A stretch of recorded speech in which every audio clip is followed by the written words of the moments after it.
Yo, yo, yo, what it do, AFAB fam? Coming at you today with some wide receiver rankings. As we all are aware of by this point, looking increasingly more and more likely that Amari Cooper is not going to be a part of this Dallas Cowboys team for much longer. So in honor of that, we're going to go through some wide receiver rankings.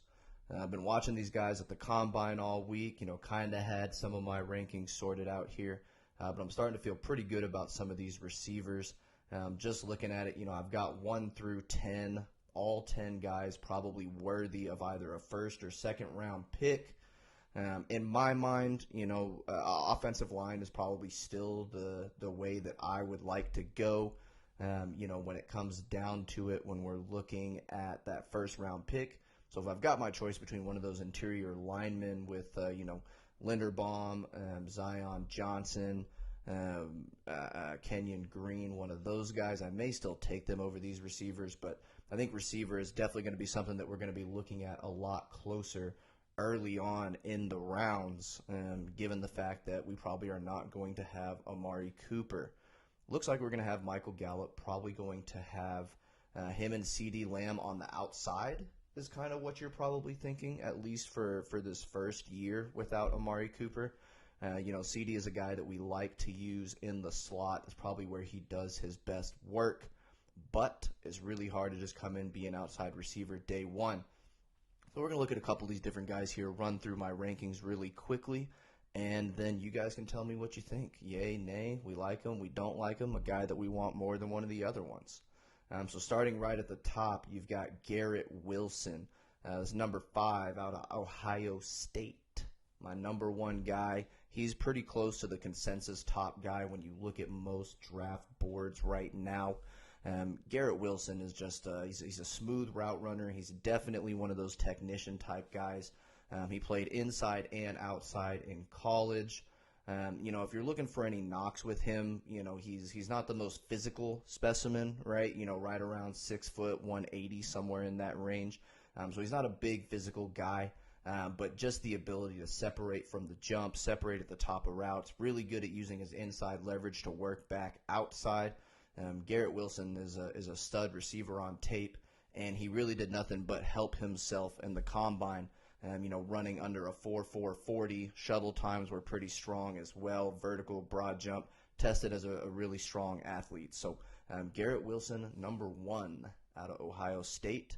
And as I said with the last rankings video, when you see that dash after his name, that is the list of guys that I don't think are going to be there for the Cowboys at 24. So Garrett Wilson is number 1. He could be there at 24, but I highly doubt it. Maybe a team like the Jets or the Browns probably going to jump on him earlier than you will see him. Number 2, this guy might be turning into my favorite player in the whole draft, Treylon Burks out of Arkansas. This dude is just a physical freak, right? 6'2", 225, a great athlete, especially for that size. Would have liked to see him maybe run more in the 4.4s in his 40. I think he hit a 4.5 flat, 4.55 maybe was his official time there. But still, to be 6'2", 225 and run a low 4.5 40, still grades out as a really strong athlete. The vertical was pretty nice. The broad jump was solid. Shuttle times looked good. So Treylon Burks tested as a really nice athlete. Now with him, this is the guy that we talk about that if you're looking for that Deebo Samuel-esque guy, this is who he is, right? You watch him in college. He plays primarily from the slot, lines up in the backfield.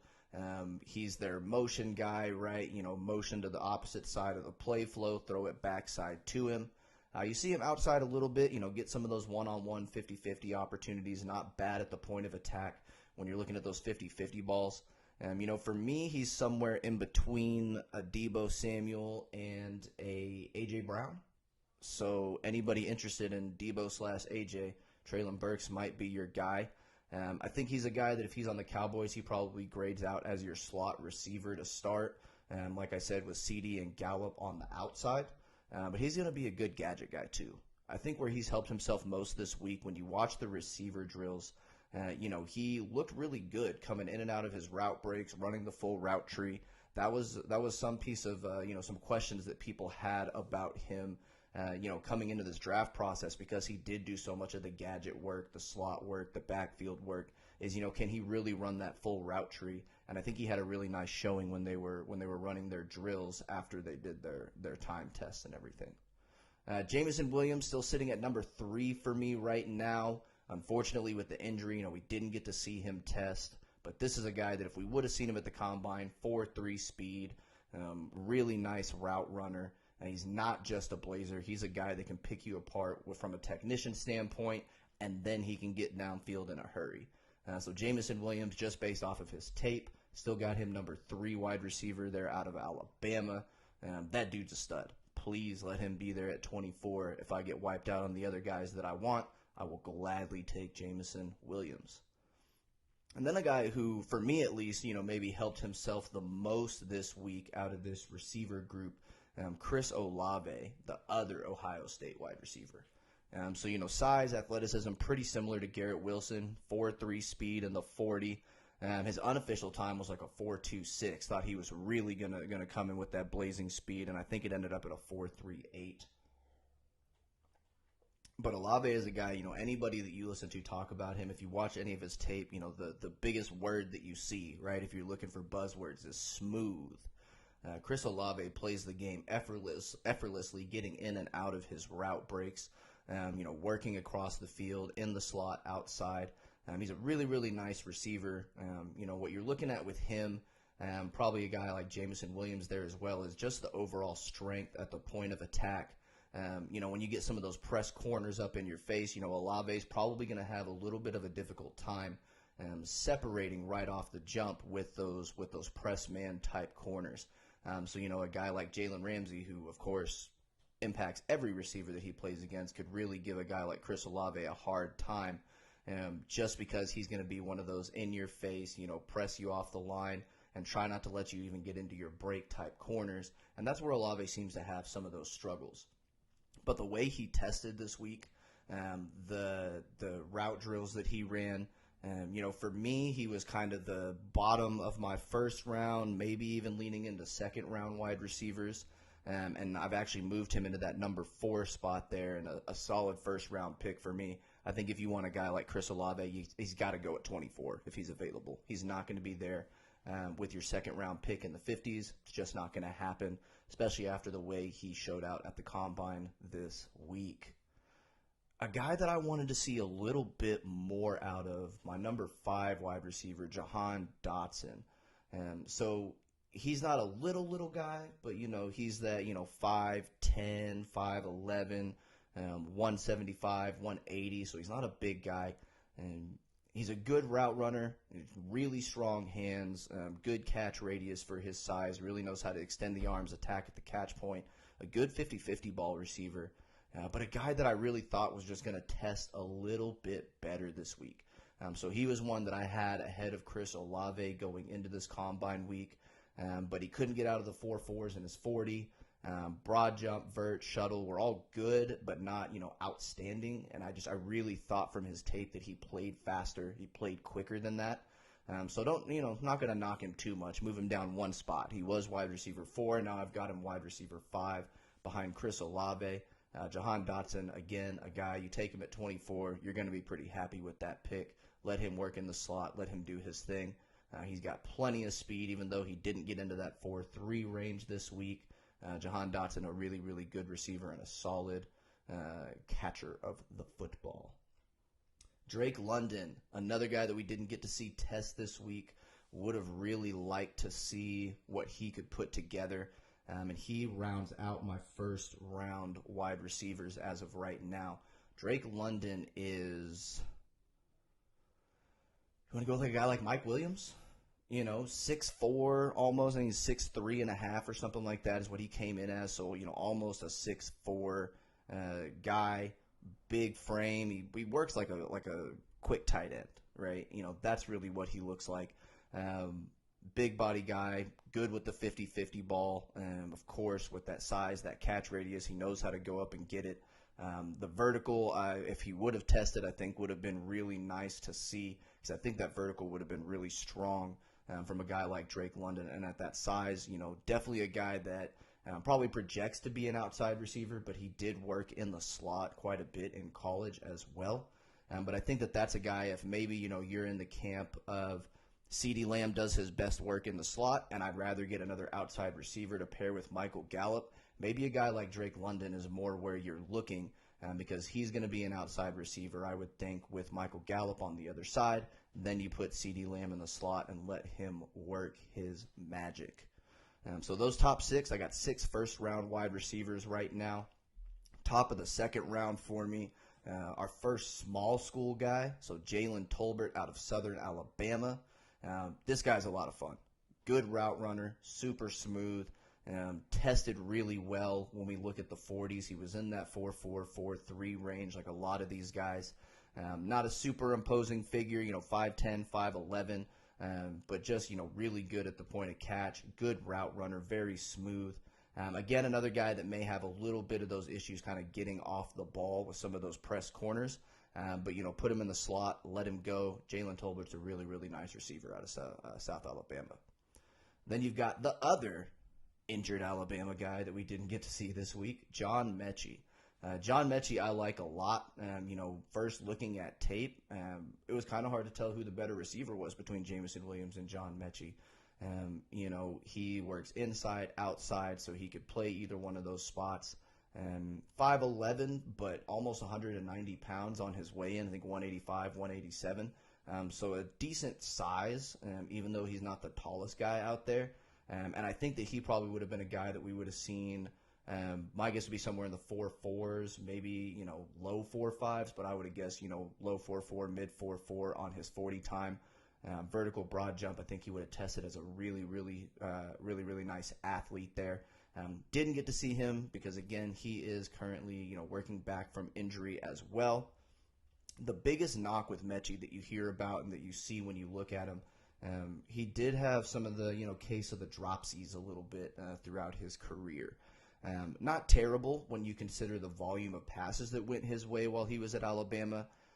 But, anytime you have a guy who's got more drops in his college career than touchdowns in his college career, it's something that you've got to take a look at. And John Metchie is one of those guys, which kind of knocks him down a little bit to where I think if he's there at 56 in the second round for you and you didn't take one of those receivers in the first, John Metchie is a receiver that you would be super, super happy with. Next guy on the list, and this guy, I know I said Olave probably helped himself the most, but I think I was lying because, oh my Lanta, Sky Moore. This guy was a guy that I heard about maybe a month ago. People are talking about him as a fourth round wide receiver. The crazy people were taking him in the third round, right? He's not big, he's 5'9", 5'10", small frame. Most people project him to be a slot only. But you watch this guy on film, I think he could play either position, probably better in the slot, but I think he could play anywhere. And when you looked at the way he tested this week, this dude was top third in basically every single metric. 40 was in the 4.3s. The broad jump was through the roof. The vertical was really strong. And then when he went into the receiver drills, running the gauntlet drill that they run, where if you guys don't know the gauntlets, where they, stand there, catch one, flip, catch one, and then run down the line and catch passes left and right, as they go along down the line of the field. Everything was smooth. He stayed on his line. He's reaching out, good catch radius, snagging it away from his body, wasn't letting any of the balls run up on him. He just looked good. All the route drills with the quarterbacks throwing to him, the deep routes, the in routes, the slant routes. Sky Moore just looked really, really good all day at his workout. And I think this is a guy that's probably going to be taken in the second round. Maybe he goes in the third just because of his size concerns and people thinking that he may only be a slot guy. But for me, he's a second-round grade, and he blew up the combine this week. He was a lot of fun to watch. So that's Sky Moore out of Western Michigan coming in as wide receiver 9 for me. And then rounding out my current top 10, this guy got a 2-3 grade on, so probably bottom of the second round, beginning of the third round. George Pickens out of Georgia. And this is probably another one of those guys, kind of like Drake London, where if your hope is that we can get an outside guy to move CD back inside in a more full-time role, George Pickens might be one of your guys in that second or third round if we're looking at him on day 2. Another guy that's 6'3", almost 6'4". We did get to see him run and really some pretty impressive times. He was in the 4.4 range at almost 6'4". I mean, that's crazy fast for a receiver that's 6 foot tall, right? Give him 3-4 extra inches on a lot of these guys, and he's running as fast as the rest of the field. So George Pickens out there, really good straight line speed. Does have a little bit of a slight build to his frame, so you may have some of those strength concerns getting off the line. Not the smoothest route runner, definitely still has a lot of work to do to really refine his ability to run the full route tree. But just the sheer size and athleticism combination with him, makes him a desirable day 2 pick. So I would be really happy, honestly. Give me any one of these guys between 24 and 56. If somehow one of them drops down to our 3rd round pick and they're still sitting there and we haven't taken a receiver, please, please, please come on down. Cool. So that's my wide receivers 1 through 10 as it stands today, Saturday, March 5th. Of course, I reserve the right to change these with any new developing information, new film that I may watch, guys that are going to get added to the board. But just in light of the most recent Cowboys news, figured it'd be a good time to drop these receiver rankings. Let me know what you guys think in the comments. Let me know where I'm at. Did I miss anybody? Do I have somebody out of place? Am I absolutely crazy on any of these guys? Let me know in the comments, and also let me know what you guys think about the format with these ranking videos, not being live, using the screen share like this. Let me know how you guys feel about it. Let me know what you think. Still trying to kind of sort out what the best way to get all this info is to y'all. Outside of that, though, that's all I've got. Be on the lookout for a show to drop later today, probably, or tomorrow. Me and Tyler are going to go live, have an off-season conversation. Obviously, we'll continue this receiver conversation because it's the hottest topic out there right now. Other than that, I'm going to holler at y'all later. AFAB out.